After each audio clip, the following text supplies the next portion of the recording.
Hi, Sajana here from SajanaShines.com. Just wanted to briefly share with you that I preached another sermon today. It's been a while since I've preached. I've been traveling a lot, and but I'm back, and I was able to give a sermon today in our the King's Speech sermon series. Today's sermon was on Matthew chapter 5, starting in verse 13, I think, through 16. The passages on salt and light, preached by Jesus there on the mountaintop. So that was the sermon topic and scriptures. I feel like what I can share with you as just like keeping up with this tradition of sharing a few thoughts after preaching that morning. I feel like what I can share with you is earlier last week, or basically, last week, I was in Ohio. My son is getting ready to go to college out there, so we were out there doing a college orientation tour. Oh, my phone is too hot, so it's probably going to cut off in a minute. Because I'm sitting in this hot car. I should probably get out the car, but I'll just be real brief. Hopefully it'll record. Basically, so my son, we were in Ohio last week.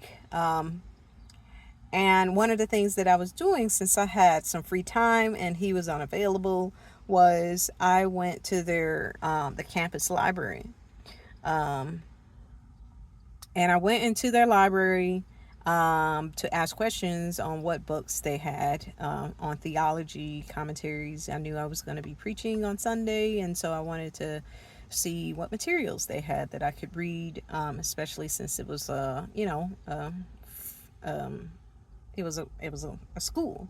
But what's different about this particular school is not a religious school. They don't have a theology department like where I went to school for seminary, for example, which has tons of books and commentaries and lots of material.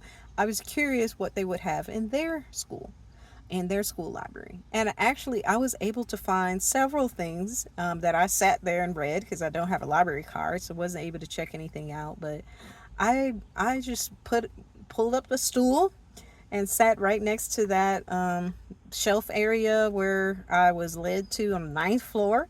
And I began to read commentary from about the Sermon on the Mount, about Matthew chapter 5 through 7, about those particular texts that Salt and Light is about.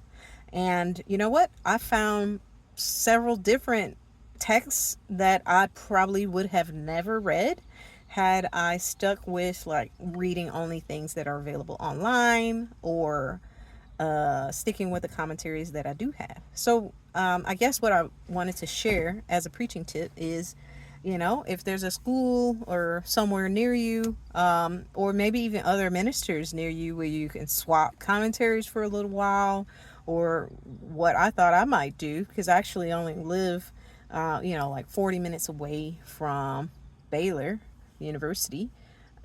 So it's like, next time I'm due to preach, I could use a study day and just go over there and sit in the library and read from the text, like there, to see what else might pop up that maybe I hadn't seen before. But anyway, from my experience last week, what I came across some different commentaries that I wouldn't have used before, but that I liked, so I ordered those. And I just think that using these different tools helps to enhance, helps me in my learning, and hopefully it comes out in what I share in my sermon. So that's the preaching tip. It's not really a preaching tip, more like a study or preparation for a preaching tip. But yeah, I had to ad lib due to time, and sort of just kind of run faster through not read what I wrote, which I kind of want to get out of anyway. So that kind of helped me. So I'd love to hear your thoughts after you hear the sermon. Tell me what you think. and tell me what and how you get, just fresh thoughts, fresh material, and thinking about the sermon text. What partners do you use in your collaboration when thinking about the sermon, especially if you're starting with a particular scripture passage? Like us, we're kind of working our way through the Sermon on the Mount. But for you, what do you use to keep, yourself sharp, to keep yourself really engaged and thoughtful about what you're presenting to your church? Love to hear more thoughts about that. And thanks for joining me with my sermon after preaching sermon tips video. I really need to come up with a better title. If you can think of that too, let me know. All right, thanks.